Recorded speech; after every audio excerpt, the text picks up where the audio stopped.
did 2 whole cars. It was me, Dez, and me 3, right? And on the first car, in small letters, it said, "All you see is," and then, you know, big, you know, block silver letters, it said, "Crime in the city," right?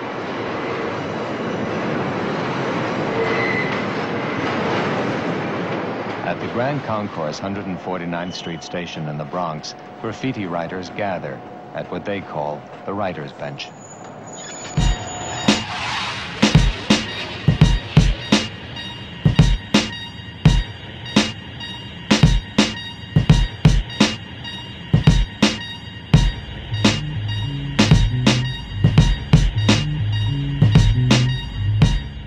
What's good, what's good, what's good? Live from the writer's bench. Another episode. I'm your man Kill with 2 of my soldiers in effect. Evan Vic, what's going on, fellas? Peace. Shout out Beezo. Couldn't be with us tonight, but we gonna keep it going anyway. Yo, tonight we talking about, you know, the buzz right now, everything is about the 20th anniversary of Illmatic. It's been 20 years since it dropped. You know, of course, classic album, nothing to really, you know, debate about there, but we just here to really chop it up about what was our favorite songs, what are the memories, things like that. Any little tidbits in there that you heard about, you know, maybe Large Pro ain't do this beat or such and such did this, or, you know, just talking about the album, and then not just that, but the effect that it had on hip hop and how cats made music from that point out. But Vic, I know you said you want to set us off with something. Yeah, this for everybody, man, and it's not to. Actually, our subject that we talking about tonight is much way. This cat don't even count. But I read something disturbing, and yes, this show is not scripted, so this is just me catching these cats out here, and hopefully we don't even get to do too much time. But they're promoting a George Zimmerman versus DMX celebrity match, and I just hope we as a people, I ain't gonna put a color to it, but just as parents, just keep in mind that this cat, this person, this animal killed a child.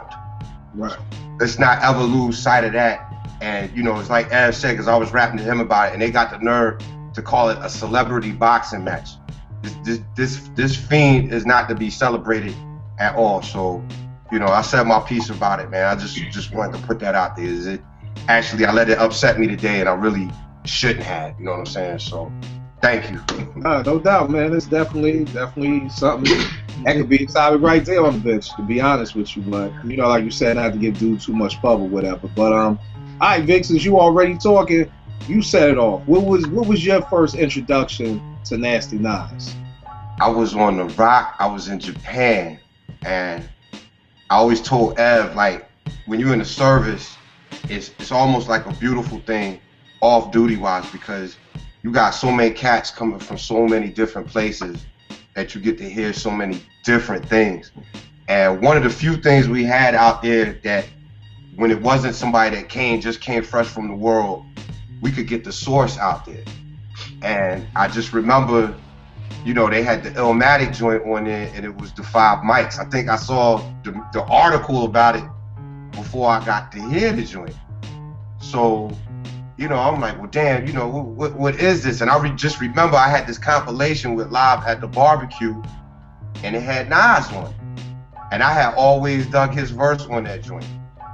So, you know, when Illmatic came out, man, when I copped it, I think I might have came the first popular cuts, One Love, you know, and yeah, I'll go with One Love being the first cut that I got to hear off the album, man. And I just, you know, at the time I had to been like in my early 20s, 24, 25. When did that album come out? That album came out 94. So, yeah, I was 24 years old, man. And, you know, it was to me, it was, having always listened to music and listened to many different genres progress into just, you know, something else. It was like, man, this is the shit right here. This where we going? Okay. I'm gonna need more of this cat, and I'm gonna need more albums to sound like this, even though, you know, you want everybody to sound different. But Illmatic to me, man, that is the first one of the albums that I said when I get older, when I made that comment, I was like, yo, I'll be 60 something with a Jeff cap on, with a 2000 whatever it is Cadillac on a Sunday, cleaned up, and we all come pick each other up, man, on our old head shit, and that shit is just knocking in the wheel. That is probably one of the few albums from my generation's genre of music, rap music, that I probably will keep to the day I go, man, and just continue to rock it. So that's what it is. Now, what about you, Ab? What was your intro to Nas? I don't actually, tell you the truth, remember the first time I heard Live at the Barbecue. I'm sure that was the first joint I heard. Or it was the MC Search. Well, no. I forget. One of them joints. But what I do remember was when Illmatic came out. I remember that because it was the first day it dropped. And I was at the crib. We was in school, but we was off that day for some random reason. And my man Classic came through the crib with Illmatic. And I remember we was all like waiting for this joint to come out. That was back in the day when you wait for the album to come out and you hit the record store like that morning to get it. Yeah, or Tuesday, exactly. You hit the record store just to have a CD, you pop it in your little CD Walkman joint and you just vibe out. So that's when you was actually could walk with music, man. And just a quick sidebar, man. That's I miss them days, being able to really like walk with something new and something fresh as opposed to just nowadays what we're walking with is like a track from this album, a track from that album, a track from this album. So you don't necessarily, unless you just set yourself into that motion, you don't necessarily walk with a whole album anymore. It's a good point, dude. But Illmatic, man, he came by the crib and we just sat and listened to that joint all the way through. And just like geeked out on the verses, like just the way I remember, because to me, being an MC and Classic, for those that know, Classic is a nasty MC. We just really dissected his verses. So when we broke them joints down, we were just like, this cat, he did a Rakim. When Rakim first came out, Rakim basically changed the way that the MCs wrote rhymes. He changed the game, and to me, Nas was another cat that kind of changed he changed the perspective of how you looked at writing a verse, as opposed to I mean, we could be here for days talking about stuff, but just stick my Uzi on the island and Army Jack line, like shit like that, like So I remember we just sat there and really like dissected that whole album and just was blown away. So that was my first introduction to Illmatic, and from that point on, it was like it just made me as an MC want to dig deeper. Like, man, I ain't digging deep enough. I'm not giving enough of my own perspective or enough of my own thought pattern to these rhymes that I'm writing. So that was my first introduction. What about you? For me, I remember to the day, man, I was at the platform at City Hall, man, waiting for the train in Philly. And listening to Main Source. And that joint came on, I was just blown by that dude, man. You know what I mean? It's almost one of them joints like, he set it off, and I probably didn't even get to hear everybody else's verse for so long because I just kept rewinding Nas's verse. And I could just remember, it's so funny because I didn't grow up in church or nothing like that. I didn't start going to church till later, but I remember I would never say the part where he like, I went to hell for snuffing Jesus, because I was just like, this nigga's going to hell, man. I mean, it was so funny because I'd be rapping with it, I'd be like, when I was 12, then joke back in, it was like, it was like, dog, man.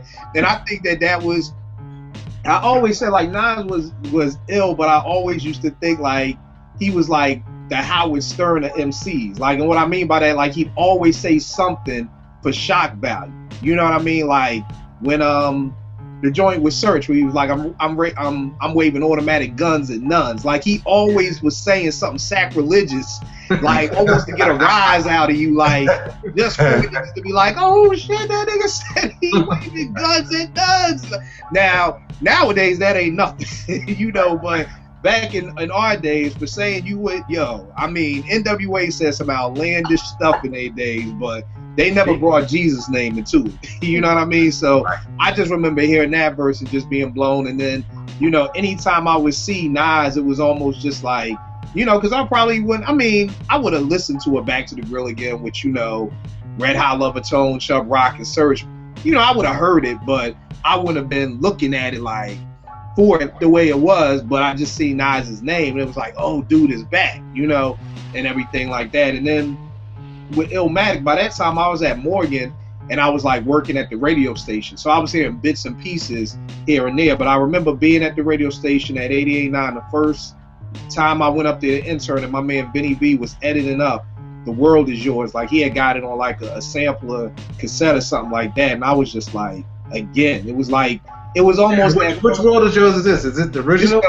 The original. Okay. Yeah. Okay. Before Illmatic even dropped, okay, they had like a little promo tape out, and I just remember being like, wow, again, like, yo, this dude just can't lose. You know what I mean? Like, this dude just is every song. Halftime was crazy off the Zebrahead soundtrack. It was just always something. And, you know, then I can't remember if that source came out with Gangsta on the cover, but they did a piece on Nas. I can't remember if it came out before or after Illmatic, but you know, just seeing the production lineup of like, wow, like Pete Rock, Premier, and you know, I always say this, and it's a whole nother topic, another show will do, but I always say like, yo, I don't want to put what I'm doing out there because I don't want nobody out there in TV land to bite the idea, but Illmatic killed hip hop, man. Illmatic is one of the things that killed hip hop. It is. All right, well, you got to build on that. Yeah, you got to build on that. I'm gonna build on it. And what I mean by that is that Illmatic actually wasn't the first. It was the first one of such high recognition to do, because actually the Youngster's second album was the first time that I can remember seeing this, where you went out and got all the dopest producers at that moment. Like the Youngster's second album with Cruise Pop, I mean, you had KG, when Naughty was popping, you had the Beat Nuts, they had Pete Rock, they had Premier, they had the Beat Nuts. It was the first time you had really seen something like that, because prior to that, everybody stayed in their clique and their crew. You know, Prince Paul did beats for Daylight, you know, and that was it. You know, and Marley did stuff for the Juice Crew, and that was it. And the Bomb Squad did stuff for PE, and that was it. And that's why I always felt like hip-hop, nobody sounded the same, because everybody had their own sound. You know, Eric wasn't doing stuff for nobody else but him and Parrish, and Herbie was only doing Kid and Play and Salt and Pepper and their crew. So hip hop really didn't blend together like that, because everybody had their own style. But after Illmatic, since it blew, it was like, oh, this is the blueprint. Oh, okay, let me go out and get the hottest producers and just get a track here and there. That's crazy, son. That's crazy. Hey, so good point. And not to say it like that, because I do understand with Illmatic, it still was made organically. It still was made. So I'm not, in no way am I saying Illmatic really ruined hip hop. I'm saying the idea that Illmatic had went on to ruin hip hop, because Illmatic, from what I've heard, was still put together organically. It wasn't like nowadays where it's just like, okay, Just Blaze, send me your hottest track, and you know, Kanye, you send me your hottest track, like that. It was still put together where it was like, okay, you know, Extra P is bringing, you know, Nas, Queens to meet with Q-Tip and taking him up to Mount Vernon. So Cats was still making the beats like that, but just the fact that that's one of the key things that I think really ruined hip hop was just now everybody left their clique. Everybody left their crew to just give that sound to everybody. So, you know, when you heard the Neptunes, it really wasn't nothing special, because I've heard Neptunes, I've heard Jay-Z over the Neptunes, and I've heard this person over the Neptunes and everything like that. But that's a good point, man. If I can elaborate on that, I think another thing that we don't do enough is when we talk about Illmatic, we talk about Nas, we talk about Nas and Primo, we talk about Nas and Q-Tip. I don't know if there's enough conversation. It's just me speaking outside the box. I don't know if there's enough conversations when we talk about Illmatic. We really got to talk about Extra P, because Extra P was the mad scientist that really put the pieces together. I know me and you, Kill, had a conversation. To me, he was the executive producer. Yeah, he was exactly that whole idea of executive producer, and that really was him. He was the mastermind that said, "Okay, I need you to get with this cat over here. I need you to get with this cat over here. I need to put this thing together." And I think we don't give enough salute to Extra P for that, because he gave us a classic. Because if it wasn't Extra P, it wouldn't have been no Illmatic. I mean, he might have had a Nas, but he wouldn't have had an Illmatic. You know, the ill thing is, I give props to Extra P, because Extra P could have brodied the whole album. Could have. Exactly. He could have just been like, yo, I'm going to do the whole album like he did for I. You know what I mean? He could have brodied it and been like, nah, you know, Nas is so nice. Yo, I'm going to just do this, you know. So the fact that you're not going to find a lot of people who produce and saying, yo, this dude is so ill. Like, I want to make sure I'm gonna step outside of myself and put my ego aside and make sure that it comes with, you know, I get him the best deal possible. You know what I mean? Whatever. Because I mean, at the end of the day, and this will lead into the next question I want to ask y'all.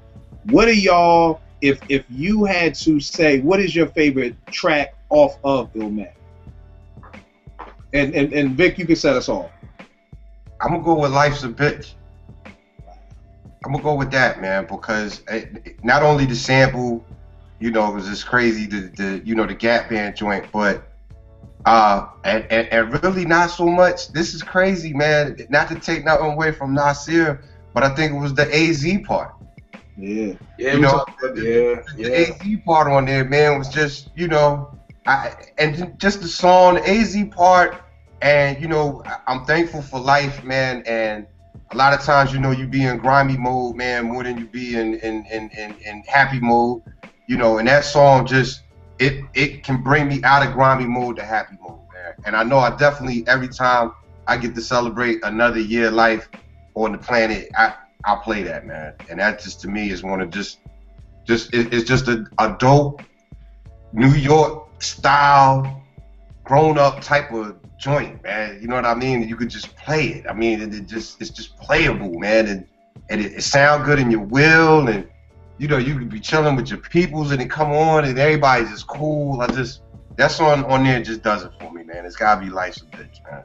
And you know the funny thing, Vic, I was just talking to Ev about this earlier. And you know, I hated Life's a Bitch, man. Okay. Yo, but let me explain to you why. I mean, now I love it. Now I love it. And I've come to appreciate it. But at the time, and we kind of touched on this, I think during the whole is the sample producer musician. You know what I kind of felt about that? I felt like that was the Puffy track. That was the sellout track, because it was the Gap Band. Right. You know, and as soon as the sample came on, I was like, nah. You know, of course, I heard AZ. You know, not for nothing, I listened to that first, you know, but I'm not even going to hold you. I probably didn't even listen to Nas's verse because I really just, I felt like, why? Like, how did this dude L.E.S make the album? You know, everybody else, and it wasn't because he was a no-name. It had nothing to do with that, but it was just the fact, like, yo, dog, all he did was loop up the Gap Band. There's kind of like what I was saying earlier, like, we give Puff hell and the Trackmasters hell because all they did was loop up stuff. Right. When in actuality, Pete and Primo and everybody else was just looping up stuff too. It just was stuff that we didn't know. Right. So I'm sure if I played New York State of Mind for a jazz head or old head, he would have been like, oh man, that's Joe Chambers, man, that's whack. You know what I mean? But because we didn't know it, it was like, that's what we gave props to because we didn't know it. But all that to just say is that now I do love Life. I love it. Like it's one of my favorite joints. But I just think at that time I just felt like why? How did this sneak in here? Like what was? But then the one part was why wasn't it a single then? You know what I mean? Because since y'all put it on here, this is obviously the most radio friendly joint that you got. Right. Why didn't it ever really come out as a single or whatever like that? But that's dope. That's dope though. Yeah, what was your favorite cut? Yo, man, I hate to sound whack, cause that's a really hard question. Because every cut had his place. Like Life's a Bitch was the song you play every born day. That's the first song I would play. Is Life's a Bitch. Not that life was a bitch, but just like, yo, it's a different year. You know, Nas's verse, even though AZ verse was, when I first heard it, AZ verse was just sickly McNasty. But Nas's verse just, you know, as I got older, just, you know, you just really listen to what this cat was saying. It's hard, man. I'm looking at the track list now and I'm like, yo, is it One Love? Is it Represent? Is it Ain't Hard to Tell? Oh shit. If I just gotta throw one out there, I'll say Represent. But I will say that The World Is Yours, the original, I wish that would have made the album because that was one of my bangingest joints, and I'm so glad they did a video for it. You said The World Is Yours, the original? What's the original? I mean, I'm sorry, Whose World Is This? Not The World Is Yours. Whose World Is This? The original. What joint is that? Whose World Is This? Oh, with the Q-Tip? The Q-Tip remix? Yeah, the joint. Q-Tip remix. Okay.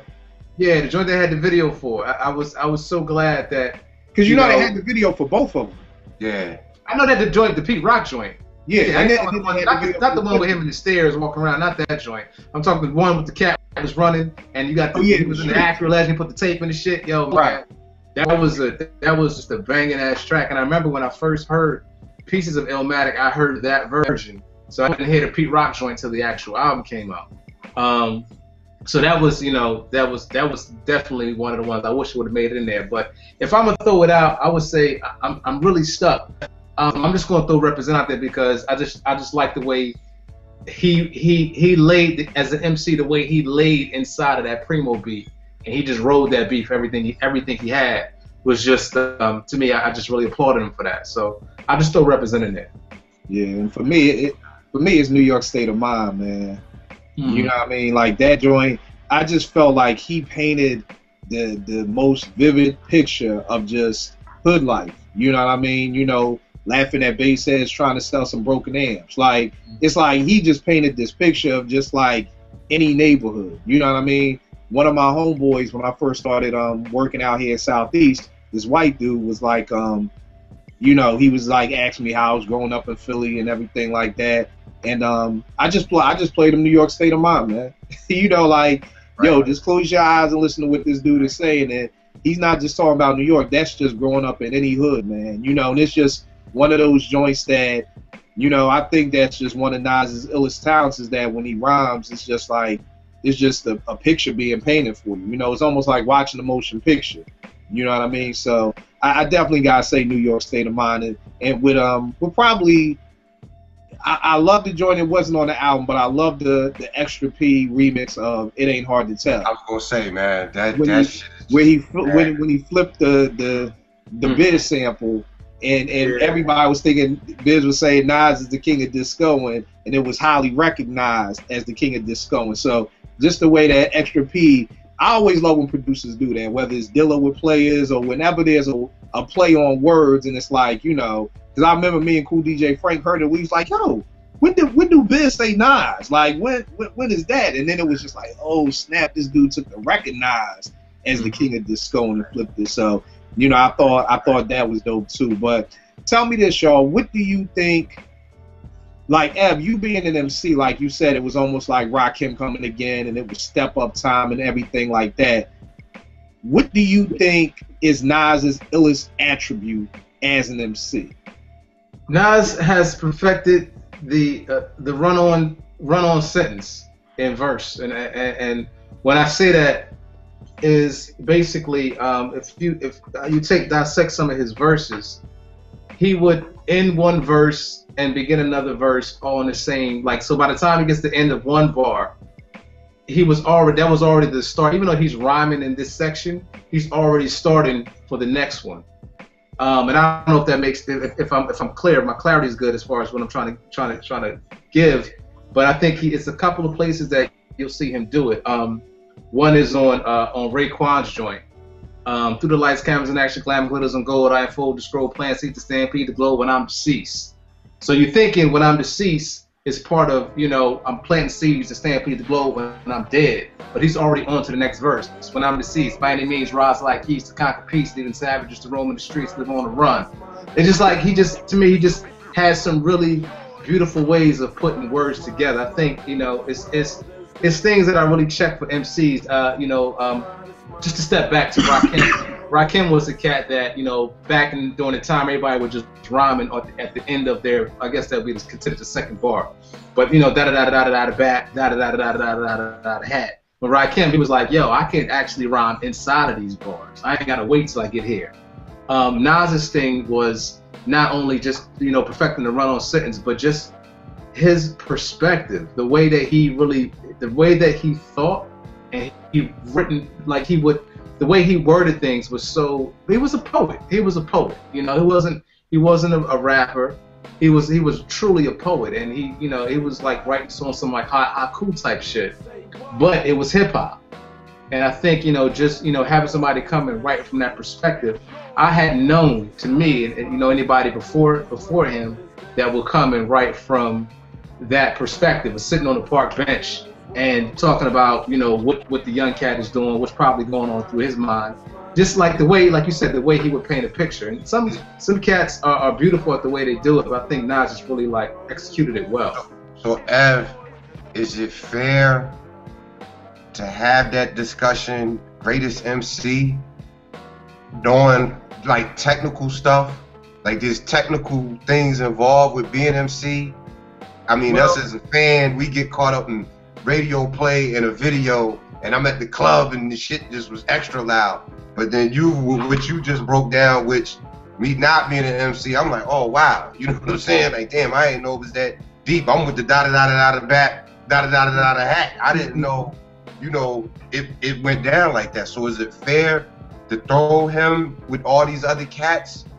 Not just saying Nas is the great. I'm not saying that like Nas is the great, but even for somebody else, like, yo, I don't even have that type of style. So how you even compare me to that? I mean, it's for me. I guess for me, I mean, everyone has their own rules for what they consider the greatest MC.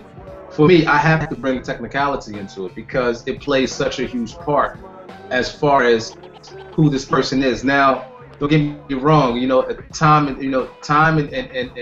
age has a lot to do with it as well. Like, you can bring somebody that may be really scientific like that now, but they're not going to get as much play as Nas did back then because we're just in a different era. But to answer your question, I do that. So when people talk about the greatest MC, like, to me, not Biggie nor Pac is my number one for greatest MC. I know people probably pushing the hate button right now, but that's just me. Like, I got to look at your technique. I got to look at your style. I got to look at how you ride all beats, not just one. How you ride beats on a consistent level, and I got to look at like your longevity, because MC is like it's a craft. So if you're a horn player, you should get better. You should be better with time, or more diverse with time. You shouldn't get worse with time. Because I think, like, you know, D'Angelo wrote, and then I'm gonna get on. You know, he wrote, and I think it was Voodoo in the credits. Nas is the most original MC. That's what D'Angelo said. Yeah, so that's why what you just broke down, I had never honestly. Yeah, he is. Nas is deep, man. Nas is. I mean, don't get me wrong. He's not the only one, but he's really like, you know, that Illmatic time. And don't get me wrong. I don't feel like I get the same Nas that we get back, you know, during that time. It's a different era. It's a different person. It's a different mentality. It's different things going on around you in your environment, which I think plays a huge part too. When your environment changes, what you take in as an artist is going to change. It's just going to happen like that. But yeah, man, I think, you know, yeah, I have to definitely look at all those things when I talk about, you know, the greatest MCs or the best MCs, or, you know, or the most original MCs. But to me, I got to bring originality into you being, you know, where I'm going to place you at in this list. If I'm going to place you up here, originality is definitely going to have something to do with it. If I'm going to place you down here, you know, we're going to talk about all that, technique and style and all that. So, yeah, man, Nas is a deep cat, and when he, I think one of the reasons why Illmatic is what it is because he really did change the way that we looked at MCs. He really, you know, he and I hate to call him the second coming of Rakim because it puts him in Rakim's shadow. I'm sorry, I would never really say that, but I would just say he was a different brand. He was the next level. He was the next step. So with that being said, where would you put Nas? Where's Nas fall in your top 10 list? Does he fall in your top 10? Oh, definitely. He falls in the top 3. Okay, so Nas is top 3. He falls in the top 3, and you know, I ain't gonna give him my top 3 right now, but yeah, right. But he falls in the top 3. Top 3. Vic, where does Nas fall in your top 10 list? He's with not like Ev said, not putting something on there. I never was a lyric dude. I got another question about the album that I hopefully I get to ask later. But now that I'm learning, you know, just building with Ev, what MCing is about, I would have to put him up there. He probably would be my number 2 without revealing my number 1. He number 2, probably number 1, you know, right in there, man. You know, right up there. Definitely right up there. And for me, Nas is my number 3. You know what I mean? And you know, me and Ev, and I've had, you know, these debates have gone on in every barbershop, to every corner, to every hood, anywhere, and I've just had to learn to understand, like, there's like 6 cats that, you know, if they're your top 6, then I'm good with it. Like, to me, it's past arguing over, you know, who's your number 1. It's just like, as long as dude is in your top 5, you know, I'm not mad if you got Nas 1 and I got him 3, or, you know, just as long as certain MCs are just at least in the ballpark almost. Right. You know what I'm saying? And I can explain why he's my number 1. No, don't. Yeah, don't. We ain't gonna go. Don't. Well, it ain't about. It's just how to break it down. Like, Oh, okay. I would say Grandmaster Caz, because I got to grow up with tapes, and you know, I got to see it from a youngin', and it was like, oh wow, what the hell is this? The music form. So then that's where Nas, to me, it's like he took it, you know, like, damn, it's grown up now, and this is the perfect example of, you know, what I think they were trying to do, is what I'm trying to say. I'm not gonna get into the, you know, KRS, and I never went down that road. I can't go down that road because I don't break down lyrics like that, man. Which, my question to y'all as diggers, producers, so you got this album, this Illmatic album, and I'm thinking, like, earlier when we were talking, what Kill said, you know, you came up and you threw all these cats together and it was perfect. It made me think of Some Kind of Blue by Miles Davis. And it was like, these cats came and they brought all the heavyweights, boom, Kind of Blue. 50 years later, they making beer about it. They got books, everybody trying to tell their story. Genre-wise, like going across the genres, what album would you say, like, damn, man, you know, I can compare this. This shit is so dope. It's kind of like, you know, this Kind of Blue album to me. Like, what album would you compare? I'm putting Nas in the history, but what album would you compare it to? Like, what, comparing Illmatic to? As far as just as a producer, how it sounds, as a lyricist, you know, the concept, you know, the different songs. What would you throw it up there with? Would you throw? I'm looking back. Would you throw it up there with a Jagger the Jagger, Eugene McDaniels, or? I mean, Illmatic is definitely there, man. You know what I mean? It's one of the things that I've never really done, and I probably need to do. We need to have a show on it, like our top 5 album list, or top 10, or something like that. I've never done that, but I know Illmatic has got to be up there. I'll never forget my man White used to tell me, like, this dude would buy so many copies because he was like, when he had to go back from Baltimore to Jersey, if they didn't have it in the car with him, it was like, yo, stop somewhere. We got to buy Illmatic for the ride home. You know what I mean? Like, and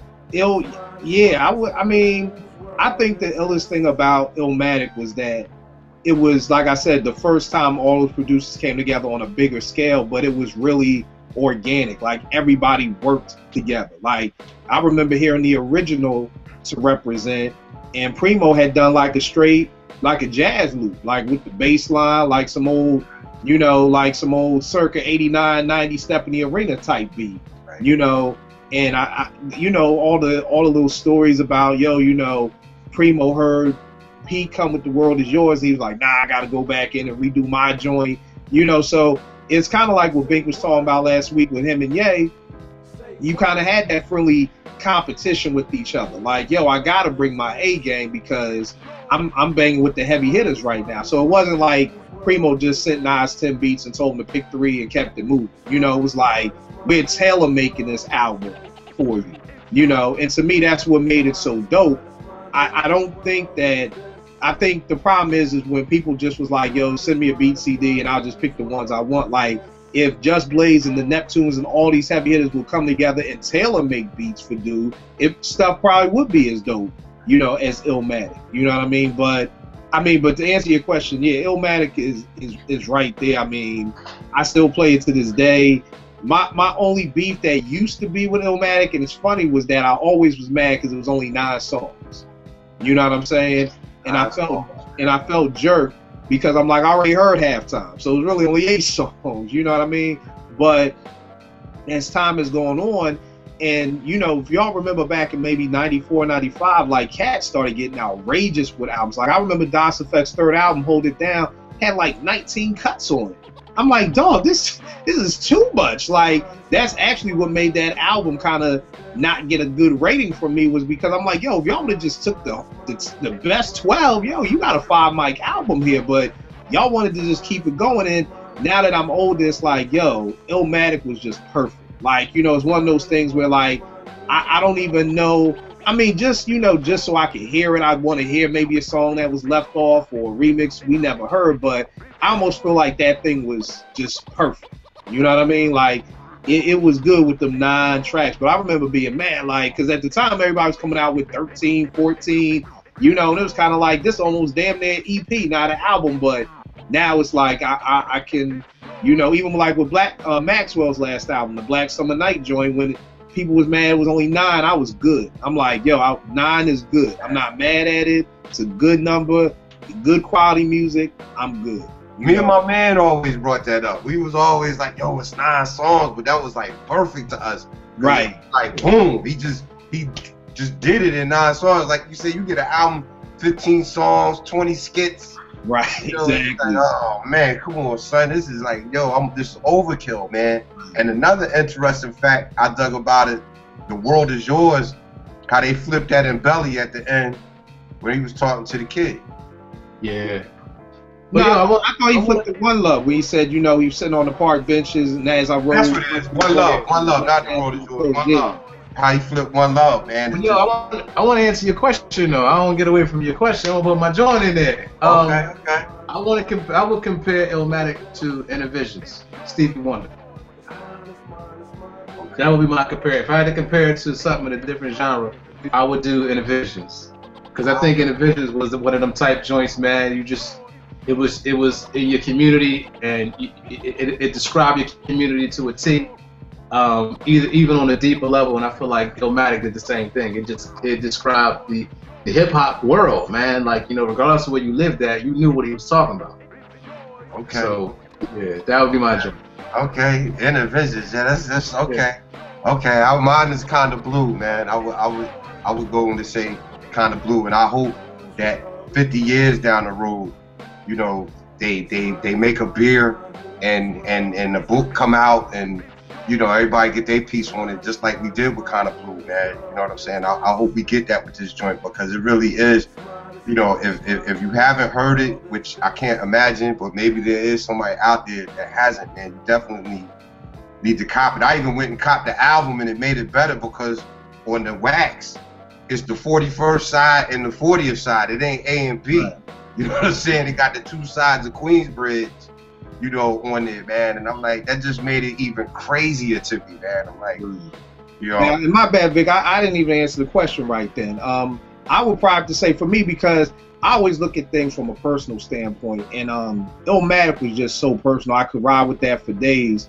And the album that I would compare it to, for me, and a lot of cats may not, you know, it's not a Kind of Blue, it's not an Innervisions, but just on a personal tip, is Billy Joel's The Stranger album. Wow. And the reason why I say that is just because that album, that's something that my mom's played all the time growing up, and I just moving out. I mean, God, I can't even get started on Billy Joel. Well, that's dope though, because now everybody yeah. it out. You know what I'm saying? What is it called? The Stranger? Yeah, it's called The Stranger. Okay. Yeah. Is that the one with New York State of Mind? Nah. Let me grab it real quick so I can get everything out. Everybody digging down like, yo, the white. You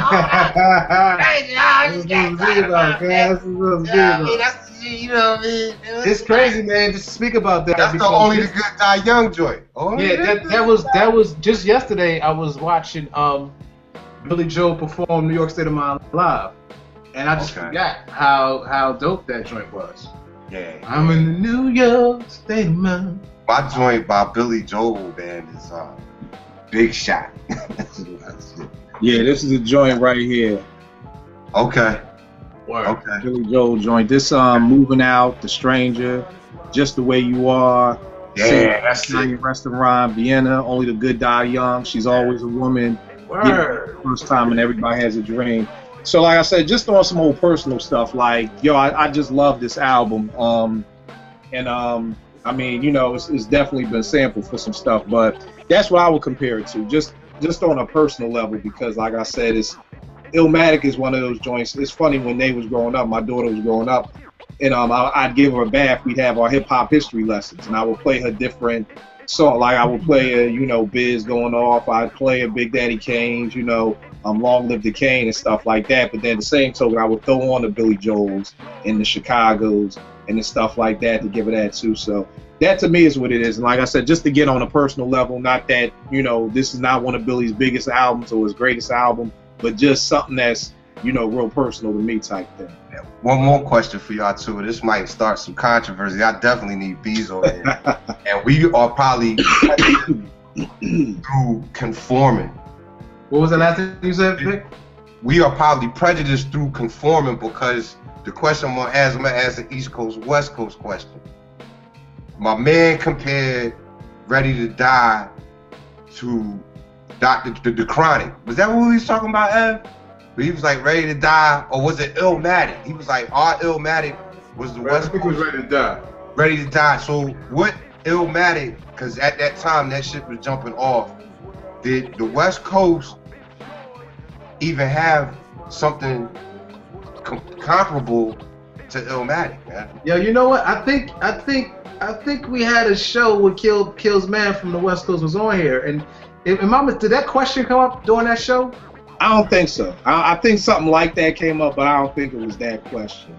I mean, did they have something? I think only a West Coast cat can really answer that question. I mean, even from our standpoints of just listening to it, I think the hard part is just, number one is the time difference. Ready to Die came out like 94, and the Chronic came out, I want to say, in 91. You know what I mean? So it's kind of like it's almost like connecting the dots, but going diagonal through the years. You know what I mean? But if I had to pick a West Coast album that I felt was like, you know what? I know Ev, you don't really rock with them, but probably one of the NWA albums, probably Straight Outta Compton and Niggas for Life. Okay. Okay. And because those albums were they were mind blowing. They may not have been mind blowing lyrically, and again, that's why I love talking to Ev, because Vic, just like you, I don't see the inequalities of the MC. Like, I'm sitting here just like you, like, oh, word, I never, when you was doing the rhyme, it's like when I'm deceased, and it's like, okay, live on the run. And I'm like, oh, I never looked at that before. As many times as I've heard it, I never looked at it like that. So I think those NWA albums basically changed the way West Coast, it ushered in gangster rap, in almost the same way you could say Nas ushered in a whole nother level of MCing almost. You know what I mean? Because without NWA, you don't have the crime. You know what I mean? You don't have all these cats out here wearing Radio Started jackets screaming they from Compton. So I think, one or both of those NWA albums would definitely be, in my eyes, comparable, because it definitely changed the game. Okay. Is there anything out there now that you're listening to, rap music wise, that you would, this is close, this is Illmatic? Is it? I always say it, man. I'm gonna throw it out there again. I think the cat, man, the young boy from Compton, B. Yeah, Kendrick. I was gonna say Kendrick too. I think he was the next. I think right after Nas, he's the cat that stepped it up another level. Was his first album? Was it all that though? Like, I don't know about his catalog. Only thing the good Kid, Mad City is his first album. Right. That's the first. Yeah. Okay. So that's the one I'm talking about. Like, I think that, to me, was. I mean, again, I don't like to put people in other people's shadows, so I give Kendrick his own space. I just think he stepped it up another level, because he I mean, as a lyricist, he came with a whole completely different type of style. Right. Yeah, and I agree. I think Kendrick's album, I wasn't a big fan of Kendrick as far as his mixtapes. People kept telling me about him, and I listened to him. I'd be like, yo, the young boy's nice, but I always tell cats whenever they tell me about like the next one, I'm like, y'all always got to remember the next one where I was coming up was Big. It was Jay. It was Big. So when you tell me like, yo, Kill, he the next one, like, just tell me the dude is nice. Maybe it's those expectations too. It's like, just tell me, yo, this young boy is nice, and I'll keep him there. But when you tell me he the next one, then I'm coming at you with the microscope. Like, okay, like, you know what I mean? But the thing that I loved about Kendrick's album was that it was just the way it was made. It was put together as like a day in, the day in the life of a kid from Compton. You know what I mean? And really, just like how I said with Illmatic, it was like, it didn't just have to be for Compton. It was a day in the life. Trust me, I mess with many chicks in different neighborhoods. I know about going into different hoods and dudes stopping you like, yo, where you from and what you doing around here? You know, dudes always territorial with women. You know, well, wasn't no outside dude coming in our hood. You know, so you know, I didn't feel like you had to be from Compton the same way I was just saying, like with New York State of Mind. I didn't feel like you had to be from New York to be like, this paints a picture. And I felt like that's what Kendrick did. And, you know, I think it's dope. I think the one thing about Illmatic, and I mean, it's so funny because Illmatic means so much. It has so many names. Then you have the Illmatic curse, the curse of your first album being so incredible. And can you ever top it? Because I feel like that's Nas's thing. Like, yo, he's never really been able to top. That was going to be my next question to you. How you feel about the rest of the catalog? It's funny that you say that, man, because Complex, my man Esco said this a while ago. And he was like, yo, I'm not going to hold you. I actually like It Was Written better than Illmatic. It Was Written was nice. And I think the problem is that Illmatic was just so, you know, I wasn't really, at first I was mad at him saying it, but then it's like, I think Complex, the magazine has something about that, like, It Was Written being better than Illmatic. And I think for me, It Was Written kind of just took me off guard. And I'll tell you a funny story about It Was Written. And is when I really started respecting the track masters as producers. Because, again, I was working at the radio station, so I got the promo copy with none of the producers listed, nothing. And, yo, when I tell you, you know, I was calling myself I could just listen to a beat and tell who did it.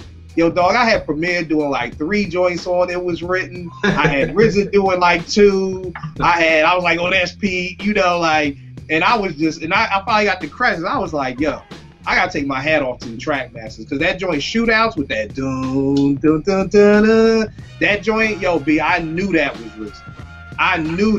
It was like, yo, there's no doubt in my mind that ain't RZA. I'm not even gonna front the message. The first joint I thought was Cream, probably just.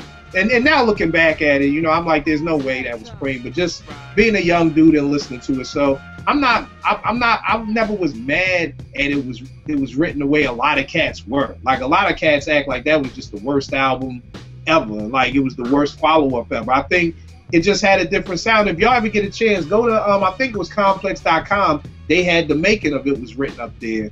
And the track masters was really saying how, like, yo, we really didn't want to soften up Nas. Like, that's not what we wanted to do. You know, outside the joint with Lauren, you know, not too much on there was really like on some radio friendly stuff. You know what I mean? So, right.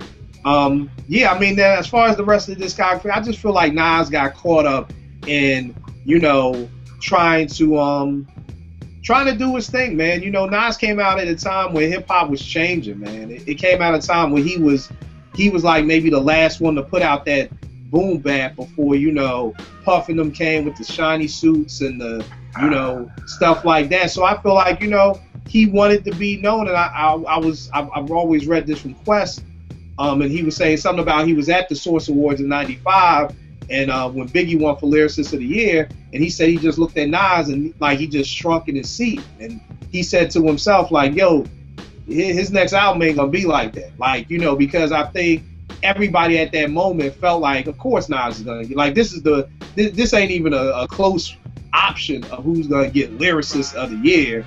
And when it went to Big, he, you know, I just think Nas felt like, okay, now I got to do this formula. But after It Was Written, I just felt like it just spiraled downhill. You know, there'd always be one Nas song, you know, him and Primo would link up for something, but it wasn't again until Stillmatic for me that he kind of got back to his bearings. And I mean, at the end of the day, you know, Nas's Achilles heel has always been this nigga don't know how to pick beats.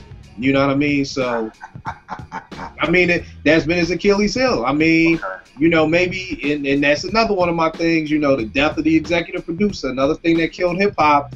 Yo, everybody cannot pick beats. Sometimes you need somebody to listen and match you together with the beat. It's almost like a matchmaker, almost. Like, you know, everybody on Match.com now, like a nigga can't just go out and kick game to a shorty no more. You need that dude to kind of, match you. Yo, you ain't lying. Yeah, you used to watch some shows back in the day, and like I wouldn't know how to talk to a girl, so you and Ed, well, I had a little earpiece on, and y'all be telling me what to say. Like that's almost what the executive producer is. It's like, yo, I gotta be the matchmaker, and but when cats start looking like, yo, I gotta pay this matchmaker $100,000, like, nah, fuck that. I pick my own beats, and we see where that's left Nas at. So, but what you got? What you say, Ev? How you feel about Nas's discography? I mean, my thing was, I'm glad Illmatic became a classic. I'm completely fine with that. I know it makes everything after more difficult, but I would rather have a classic than a bunch of good albums. I'd rather have one classic. So I'm glad it did. I mean, to me, it was not a bad album. I thought it was a good album. I know, I was hyped for it. I know that the joint, the message, whatever that sample was, I remember hearing it was written. Actually, no, I saw the movie first, The Professional. When I saw that movie, and at the end of The Professional, they played that joint. I remember hearing it like, damn, that's a dope sample. Then I heard it on Nas's album. I was like, yo, whoever's doing this production know what they're doing. Because I remember sitting in the movie theater like, yo, that sample is banging. So I think it was written was a dope joint. I'm saying looking at his numbers as far as what came out. Everything was pretty much a year or 2 years apart. I think to me as it went on, I think what happens with Nas is what happens to a lot of MCs. You have all your life to write your first album. You know what I mean? You got time to get it in, time to dissect it, time to break it down. You got a lot of time.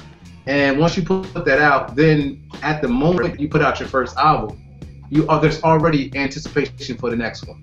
So you don't have that time no more to go back in, because you gotta, for me as an MC, you gotta live it before you write it, man. You can't just go and I'm just gonna write some more. Like sometimes you gotta live it, because you might be in a different state of mind, different state of being. I think if you move, as much as like, yo, I'm all for people, moving and bettering themselves, but I think when you move out of those neighborhoods that influence you, that changes your perspective as well too. So I think a lot of things go into play. Point with you have to live it. Do you think? And I mean, I'm sure it's the record labels, and then I'm sure with other situations, I spent all my money and I need a new album out because I need more money. Mm-hmm. But what do you think as an MC, as someone being creative, what do you think the span, I don't know if like, do you think there should be a span? Like you should take 2 years to kind of go into your second album? Do you think, it should take a little more time, or what do you think about taking that space, like you said? I think at the minimum you should get 2 years. Okay. And I'm just saying this, and I know there's a lot that goes into play because money always is a factor. You got to pay bills, you got to eat, you got to do this and that. But I wish that MCs had at the minimum 2 years to really, because when I say live, I don't mean like you need to be out in the street doing this. Like you need to actually just live in the environment. You need to figure out, okay, what is it going to be about? Because I had 20 years to write this first record. Now, give me 2 years of just like existing in the space and figuring out what I'm going to talk about, how I need to bring it, what kind of style I need to do. And I think that's when you go into that whole thing and everybody want to come at his neck as far as having ghostwriters on the joint. But if you're a slow writer, and I think Nas probably is a slow writer, you ain't got enough time to write a whole nother album, because he might not write that fast. He might not have enough time to piece it together. So when you put the pressure of time on an MC, I think it does more damage than it does good. So I mean, to answer your question, I think a minimum of at least 2 years just to absorb it. And like I said, if you do good on your first record and you decide to move, you gotta get familiar with that environment. Now you're in a different environment, especially if you move to a better neighborhood, whatever the case may be. Now you're not seeing the same things. You're not experiencing the same things. You're not dealing with the same stuff. So you don't have a first person point of view anymore. Now you're like second or third. It depends on who told your story, what happened, whatever the case may be. So it's not the same thing. And I just think it's something about when we talk about art and we talk about pain, man, I think it's something about being able to, you don't have to necessarily experience the pain, but being able to see it. Back in the day, you talk about blues, they were like, oh, in order to write the blues, you gotta go through pain. I think MCing is, you ain't necessarily got to go through it, but you know, if you're going to talk about what's going on in your community, you got to be able to really see what's going on in your community, not just drive through every other Saturday and hang out with the peeps for a couple hours. You got to really be able to see it day in, day out. Yeah. So I think that plays a big part as well. And it's bug that you said that, because when you were talking about the space, and the first MC I thought of was March. You know what I mean? So looking at his joints, you know, you had the Internal Affairs joint that came out. This came out in '99. His second album, the Desire joint, came out in 2007. Right. You talking 8 years of this like short day. That's how short day. That's how short day. Exactly. And it's like then you know, War came out in 2011. You know, which is another 4 years. You know, and the thing that I love about March is I think March's discography is so dope with 3 albums. Like I don't and coming out in '99. If he did the every year joint, he'd be up to, you know, I suck in math, but he'd be up to more albums than 3. Albums. Right, yeah. Exactly. And I think that, you know, maybe that is, you know, I'm sure the record labels is funny, because I always tell the story of when I do projects with people, and even if we got a dope song, and cats are like, yo, let's just put it out on the internet. And I'm like, nah, just hold tight. Let's complete the album. Because when I was at the station, you remember Illinois Scratch? Yeah. When that first joint came out, Around My Way, they had just made that song, but it blew so much that the record label was like, yo, we need an album done in a month. Like, y'all buzz is so hot right now. We just got to get something done and get it out. And that's why that album sounded like that. You know what I mean? And from hearing that story, that's how I've always made music. Like, I'm not putting, nobody hears nothing until the whole album is done. So in case something blows up, the album is done the way we want it to be done. It's completed. We're happy with it. And if something blows and they're like, yo, we need an album, boom, there you go. Versus it being, now I got to hurry up and write rhymes and do this and do that. Because that was like, back in the day, that was one of my anticipated joints, was their album, and it was whack, you know. But then I spoke to some people at the label and found that out. So let's talk. To add to that real fast, you know, the Pharaoh joint, just talking to Prince Poe, and he told me that Pharaoh writes slow, which is one of the reasons why it's going to take more time for him to put out an album, because you got to take time to really absorb it. You got to take time to get your thoughts together, to get it out. Just because you sit down and write, I mean, I don't know what this thing is. Cats think just because you sit down and you put pen to paper that's the one. You write a verse, that's the one right there. I just wrote it down, that's it right there. No. That might not be it, man. You know, like any writer, you're writing a book. Your first draft is your first draft for a reason. So, you know, to me, MCing should be the same thing. Your first joint, it may or may not be hot. You got to go back and look at it, and then you should go back and edit it. Okay, let me make this a little bit better. Let me make myself fit in the pocket a little bit more here. I mean, I think it's a lot of like, it's more work that goes into it. And people think, you know, oh, MC, just go in and just write 16 and come back out. It's not that. To me, it's never that simple. Even if you're writing without writing it down, I do that too. That's not a big deal. But you're still constantly going through your mind as far as, okay, is that the one? Or no, let me change this word. So even if you're not writing it down, you're still doing a whole lot of editing of what you're going to spit out there. And I think just, you know, I wish MCs would just take more time to put their things together before just, you know, having diarrhea of the mouth. Well, you know what you need to do, bro? Maybe we need to have an MC class that you teach. There we go. At the end of the day, it's funny, a while ago, I don't know what I was reading or what I heard, but somebody talked about Nas and they called him an author. And I was like, wow, you know, that's bug. Like, I never looked at it like that. Like, this dude is an author, you know what I mean? And when I started thinking about it, I'm like, you know what, yeah, this dude is an author. And I think you made a great point in just saying, you know, when you're an author, you just don't use, you know, you have your first draft, you have your second draft, and you're right. A lot of MCs nowadays, the first rhyme that they write is like, boom, that's it. That's the rhyme we're going to use. That's it. Same thing. I mean, as a producer, I've got thousands of beats. You know what I mean? And it's just like, that's not right for this project. That's right. That beat has this sound to it. Or we were talking about classic earlier.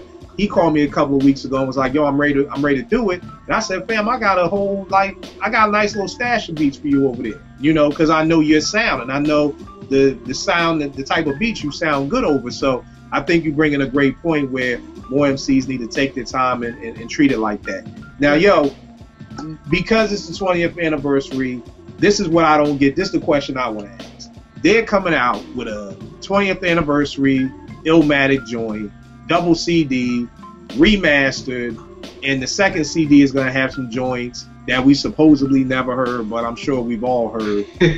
My question is, who buys this shit? Like, you just answered and asked my next question, man. And I'm glad you said that, man. I'm glad you said that, man. That was where I was at, man. I guess to answer your question in a long way. You know, I was just looking at a list, you know, albums that turned 20 this year. You know, and then I think it was 2 years ago, Stunts, Blunt, and Hip Hop had reached its 20th anniversary. And they had Diamond D, and I was like, oh shit, it's the 20th anniversary of Diamond. I'm looking up like, yo, how do you get to this shit? You know, they're not pushing it. All the concerts was like in Pittsburgh and, you know, Oklahoma. It was some old wild shit. And I was like, damn, man, you know, they not even putting it out there that this great album is in its 20th anniversary, you know, and the shows, you know, hopefully he had one in New York, but, you know, he didn't do Philly, he didn't do Baltimore. I didn't know the cat went down into Atlanta, man. I mean, it was a bunch of wild shit. Your question, which was kind of like what I was going to ask, like, do you think, like, they're just pushing this? Like, we're going to take this Illmatic album and we got this cat named Nas, and whether or not you listen to it, you know, we just going to dope you up and look, 20th anniversary of Illmatic. Because every black dude that's 40 going to tell you, oh, yeah, man, that shit, though. It's like kids now with Grand Theft Auto. They're going to be like, yo, man, you got to get that shit. So they know they have an audience that will tell other people, yo, man, you might want to check that shit out. But, you know. Well, I mean, I might you know, like, who gonna buy all the extra, the booklet, the unreleased tracks, the you know, the studio sessions, the alternate tape? But you, I mean, I'm gonna be honest. I might be the odd man out on this joint. I'm not mad at the fact that they're doing the 20-year album joint. I'm gonna tell you why.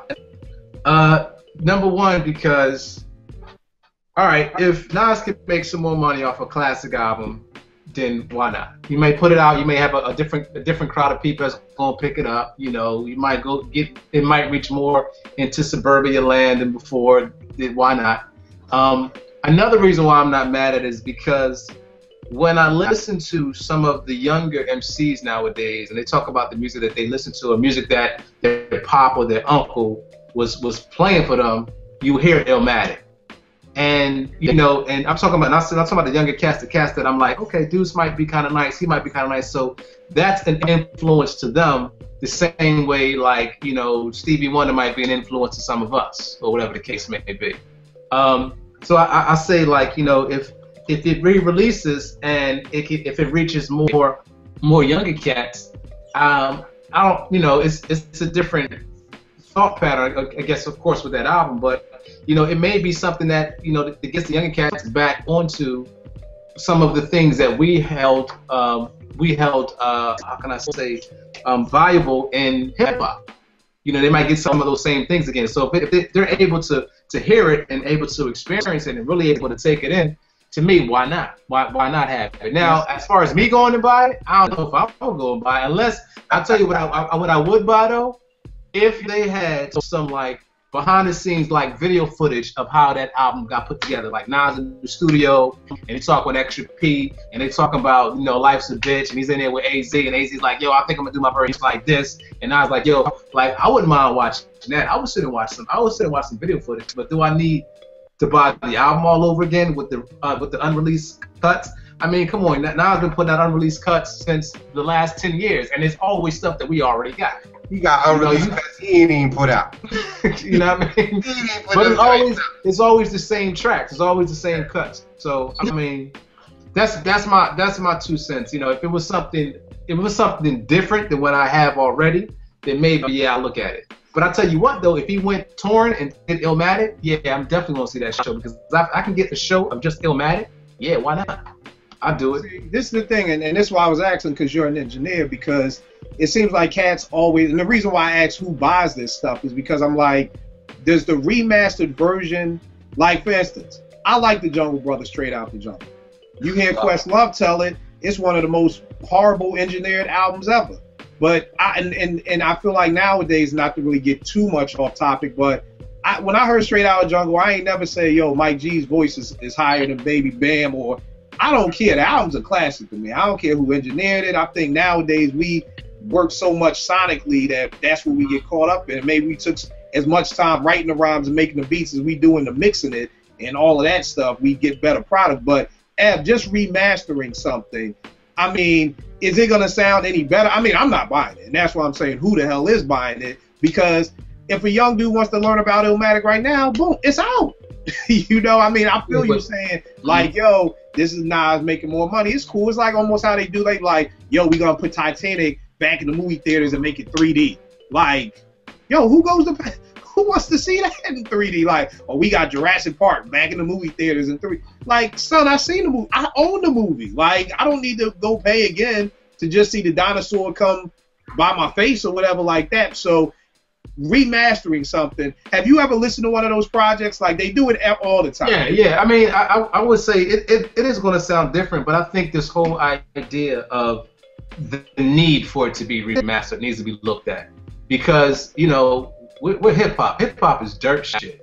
You know what I mean? And to me, I don't want something that came out in 92, 93, 94 that, for instance, if you're like, yo, they're going to remaster The Shining, Smith & Wesson's The Shining. I don't want that. That's one of the things I love about The Shining, because it sounds dirty. It's hip hop. For me, my 90s hip hop is dirt. I appreciate the dirt sound. When I get in my car and I'm riding around, I don't want to hear every single, you know, thing that's going on in the vocal booth when he's doing his verse. I don't need it that clean. So my thing is, like, the whole idea of remastered, I can really do without, because I think the dirt is something that we don't need to get away from. I think, you know, I appreciate it. Me, myself personally, I appreciate the dirt. If I had blues music, if my old school blues music sound like 2014, it's not gonna feel the same. Yo, my pop used to always catch that, man, because, you know, I would go to him, I would be so proud to, like, yo, man, I found this stylistics from the, yo, they was with Germantown Ave doing this joint, and I would play it, and he'd be like, yo, man, who is that? I'm like, what you talking about? He pulled his joint out, he like, yo, man, that shit don't sound nothing like this joint right here. He's like, where you get that from? I'll be like, yo, they redid it. He's like, they redid it. Like, yeah, they redid the joint. He like, no, fam. Yeah, you don't want to redone. And he's like, I don't know who that is, man. Because, I mean, another thing with that is, and I think that the reason why it's kind of a silly thing, because we get into these things of wanting stuff remastered.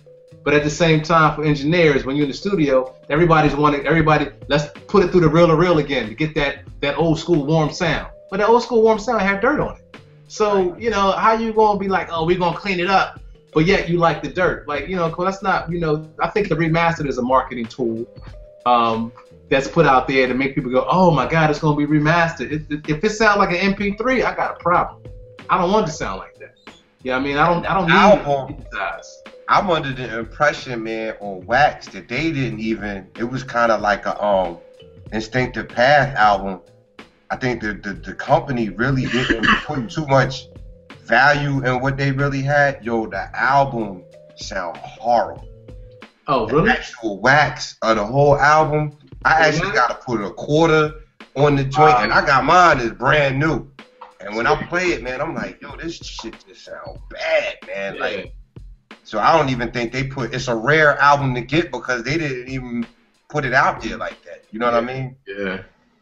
All right. So, yo, another dope show, brothers, about the 20th anniversary of Illmatic. Everybody pull it out. To the young kids watching, you ain't gotta wait till the 20th anniversary joint. Just get it right now. Yeah. You know what I'm saying? Yeah. On an end of note, quick question, kind of a little controversy. If you had to take one song off of Illmatic, what would it be? The song I would take off Illmatic, to be honest with y'all, is Halftime. I would take Halftime off. Okay, and why? Because it's usually my skip song. I've heard it so much before the album came out, so when on the album it fits because you know, it's part of his his compilation of music, but it was so old by that time, and the more I hear it, the more it's like, it just, to me, it don't really fit. It sounds like we need 10. 10 is a good number, and we got an intro. We really got 8, because we got an intro and we got 9. So let's put halftime in there. And I feel like it just, you can even hear it sonically, it just don't fit with the rest of the album. So it's always the one I'm like, I usually fast forward when it comes to halftime, because I've heard it so many times. It's just embedded in my brain already. All right. And what you say, Vic? One time for your mind. Yeah, that's what I that's where this shit pop. Yo, what happened to my killer tape, son? That's that moment on that joint is one time for your mind. It's one time for your mind, that man. Hold up. I don't think it's a bad track. I mean, not bad, but I think the power behind the rest of those beats. Like, when you hit play on New York State of Mind, it ain't hard to tell. One Love, like, it's just a umph.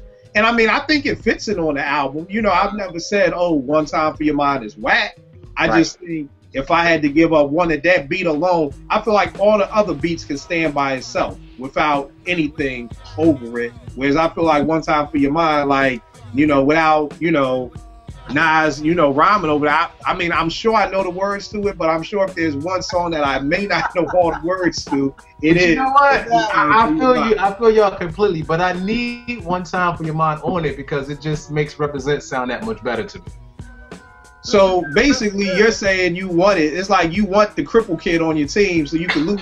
Why not? You point shaving. So you like, yo, you. My guy, Sean. You can't, yo, in order to shine, you gotta have something dull, right? So this dude saying he gonna take off halftime, but leave something dull to just intro in to Represent. Because Represent comes in so hard, but look, if it came in right after One Love, it wouldn't have the same effect. All right, it wouldn't have the same effect. I need One Time for you. You may have a point there. So, another dope show, live from the Writers Bench. Check us out, youtube.com/live from the bench. We got a rack of shows. We up to like show 30. If y'all ain't heard of us, get familiar. Watch the Prince Poe. Watch the Grab Lover. Last week we had Bink on. We got a lot of more guests coming on in the future. So get familiar with us. Get on YouTube. Spend your Saturday just watching some old shows. We got the audio downloads for all the people on their commutes. You know what I mean? So get with us. Vic, as always, brothers, great show. And yo, send us a tweet or something. Ask us some questions. You know, we'll air some of that. We'll bring some of your questions to the table. It's all good. Controversy. Yes, sir. Gotta feel, man. And again, man, that George Zimmerman DMX thing, man, just need everybody to take that a little bit serious, man. You know what I mean? I can't stress that enough, man. That's just the ultimate and the bullshit stick, man, right there. And to even to that brother, you know, not to start no beef, man, but even the DMX, man, for you to even, you know, and then he on there, you know, I'ma just fuck him up, but you know what, man, come on, we gotta do better than that, man. You know, for somebody that killed a child, man, it's just too much for me. But enough said, man. I can go on. I agree with you, man. I just hope DMX don't take the L, because that's just gonna set black people back another 100 years. Oh, and especially you go out there and get your ass whooped, because it's like, then what? And L said that. Like, what happens if you get your ass whooped, Jack? Like, what's that gonna mean? You know what I mean? No doubt. So keep it live from the Writers Bench. Another thing, starting in 2 weeks, we'll have a date. We're gonna be on 88.9, alumni from Morgan State University, the show I used to host for 8 years. We going back up. My man Vegas is back up there. We're gonna have a little Writers Bench segment up there. So you would definitely tune in. That's weaa.org, Friday nights, midnight to 5 a.m. So, you know, come through, check out the show. It's dope. My man Vegas is hosted again. And like I said, the Writers Bench, we're going to be on there every week. So check us out there, too. Keep it locked. Writers Bench. Right. Peace.